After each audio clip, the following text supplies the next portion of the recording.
I remember I reached back and I put my hand on my pocket knife like I was going to do anything. You know, it was like a Well, you got to go down with a fight. Exactly. And I remember my cameraman was behind me and he literally swatted my hand away because there was a guy looking over his shoulder and he saw me like reach back at my blade, you know? And so he's like, don't do that, because he didn't want, you know, we didn't want it to escalate. And then you have environments around the world where people have lived there for, you know, thousands of years and they're outside of society too. And you go in there and you're like, hey, we can help bring you to the new world. You talked about it a little bit of it, but it's like they don't want that. They don't want that. You know what I mean? Yeah, like you got to respect that. And when you do bring them, to tie this all together, like when you do bring them into the new world, when you bring them cell phones and shotguns and TVs and all these other things, that's when the habitat goes to shit. Yes. You know, that's what destroys the environment. There's a reason the Sentinelese don't want to be contacted, right? They don't want to. They want to be left alone. These tribes in the Amazon, they want to remain uncontacted. They don't, not that they know what a cell phone is, but they don't want the outside world to come in and ruin their way of life. And they've maintained that way of life for many generations, which means they haven't wiped out all the animals. They haven't hunted it out. They haven't clear cut all the forests. They've kept things balanced. That's right. Yeah. And it's only us with all our modern tech and conveniences and things that imbalance it. What was the most fascinating, I guess, like off-grid group you've had a chance to spend time with? Actually, pretty recently, I went to Mota Island in Vanuatu. I went there with I don't know where that is. Yeah, so exactly. Mota Island in Vanuatu, that does not narrow it down for me. I doubt Mota Island will even come up, but it might. It's in southern Vanuatu, and I went there because the Nelk boys reached out to me and said, we want to go meet an uncontacted tribe. Yeah, so this island right here is Mota Island. Yeah, so it's that remote. I mean, you are out there. Yeah, so this is like way off the coast of Australia. Yeah, in an island nation called Vanuatu, and there is not much there. But we've had some really cool experiences with, you know, tribal people in Papua New Guinea and blah blah blah. But what I loved about Mota Island, take out the Nelk boys and all of that, and we had a good time. They're fun guys, but the tribe there is just they've managed to blend living a Western style and a primitive style very, very well. Like they have t-shirts and clothes, but they still hunt. Oh, there we are. First one. That's you guys? Kyle and myself. Kyle from the Nelk Boys and myself with the Nelk Boys. But yeah, and they still hunt bats and they still wear grass skirts, and yet they go back to their huts at night that have a little bit of, oh, that's my post. They have like generators for electricity. Like they've managed to keep it balanced. And that's why I found it so interesting. Like I've been with other tribes that are completely remote, you know, and don't have any Western impact at all. I mean, some because I'm there, but like these guys I found really fascinating in the way they've balanced it, and they've maintained an island, which, you know, like Easter Island syndrome, like you can collapse an island. Can you explain that to people who aren't familiar with Easter Island? Easter Island is the island with the big heads off the coast of Chile, I believe.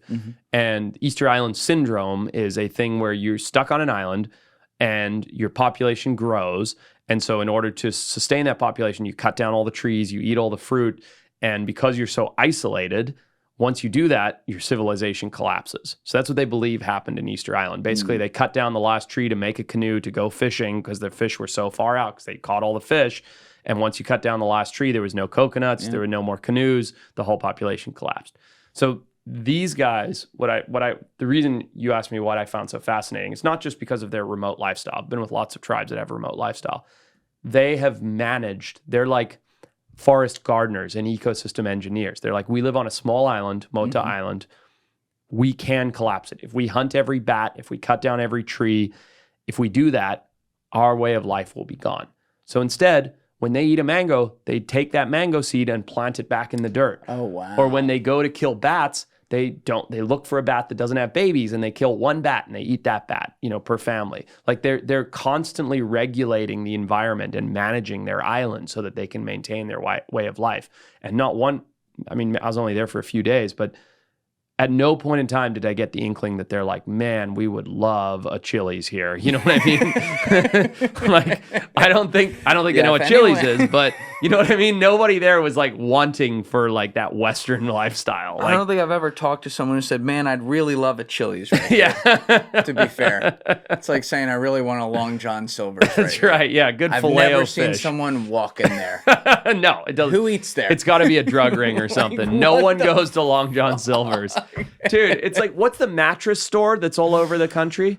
Like Mattress Firm or something. It's in every small town America. Okay. No one's ever bought a mattress from that place ever. It's got to be like a cover up for a drug ring or something. Like, who's going to Mattress Firm? Nobody.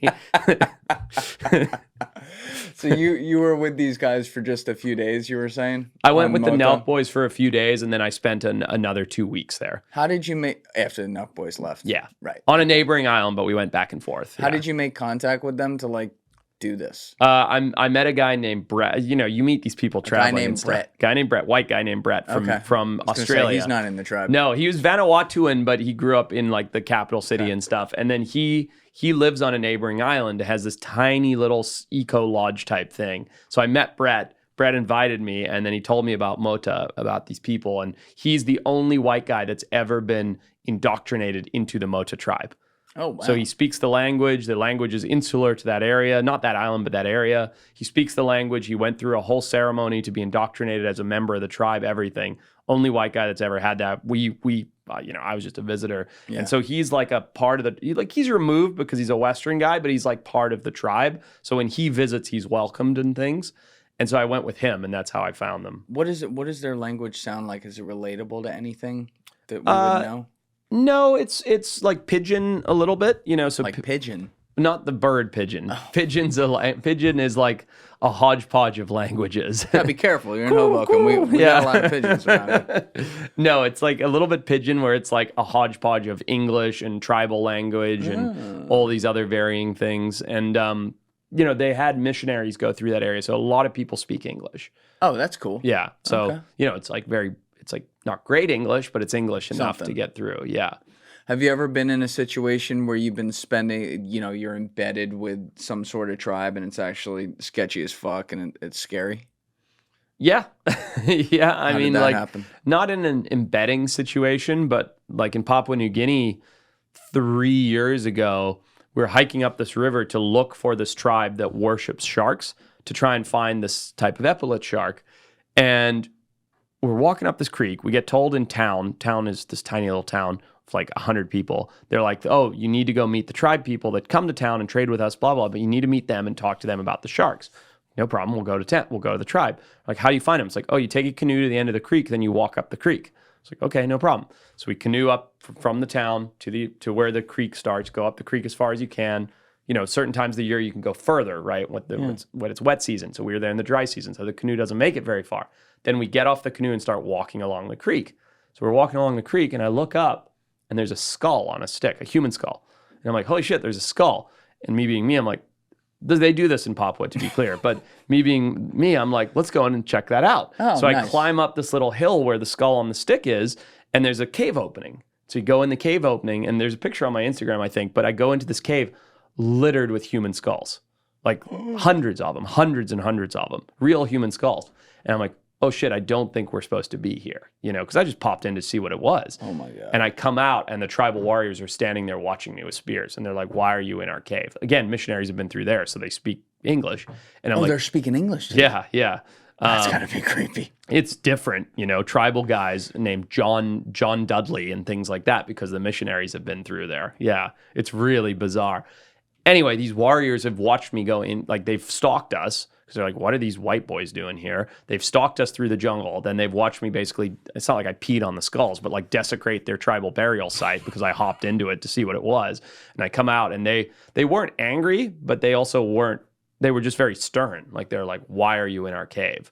To be honest, they actually didn't say anything there. They just took us to the village, and then the chief was the one who communicated with us. You're not shitting yourself when you're The going whole time. Okay. Like I had a pocket knife, on my back belt, and I remember I reached back and I put my hand on my pocket knife, like I was going to do anything, it was like a. Well, you got to go down with a fight. Exactly. And I remember my cameraman was behind me and he literally swatted my hand away because there was a guy looking over his shoulder and he saw me like reach back at my blade, and so he's like, don't do that, because he didn't want, we didn't want it to escalate. But yeah, they took us in, and then I explained the whole situation. Like, we were trying to find the village. So we came up the creek. I saw the skull, and I went in, and he's like, okay, and then it was fine. It was like, yeah, like, you weren't here to do any damage. I was like, I'm just here to talk about sharks. And he's like, yeah, what do you want to know? You're just like, I'm just going to back away. Yeah, exactly. Right now. Have a great day. Yeah. We're good. We got all the content we need. Yeah. Oh So my God, been in man. some weird situations like that where you just like, you end up looking around, you're like, right, I'm in a cave filled with human skulls. I probably shouldn't have done this. Well, minus the human skulls and happening upon some of those things, it's very clear to me that, like, you're living out your dreams and actually doing the damn thing. For sure. There's a lot of people who never get to do that in their life. So that's really, really cool that you've been able, like, you grew up among this and then you found your way back to it very quickly after you had to leave Zimbabwe, which is a pretty wild story, by the way. And, now you get to travel the world and go find shit that other people think doesn't exist, or go look at the shit that most people will go their whole lives without seeing. That's fucking awesome, man.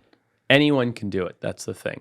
Yeah. If a D student from Zimbabwe who came here as a refugee can do what I've done, that's what I love about this country so much in America. It really is the land of opportunity. If you are that passionate about something and that motivated about it, it doesn't matter if it's looking for animals around the world and filming them, or studying, or being a finance bro, or golfing, or it just doesn't matter what it is, being a podcaster. Like, if you are that passionate about something, you can become an expert at it. And if you become an expert at it, you can make a career out of it. Thank you guys for checking out this clip. If you haven't already subscribed, please subscribe and hit the like button on this video. It is a huge, huge help. And if you'd like to check out this clip's full podcast episode, that link is in the description below or right here. And finally, you can follow me on Instagram and X by using the links in my description below.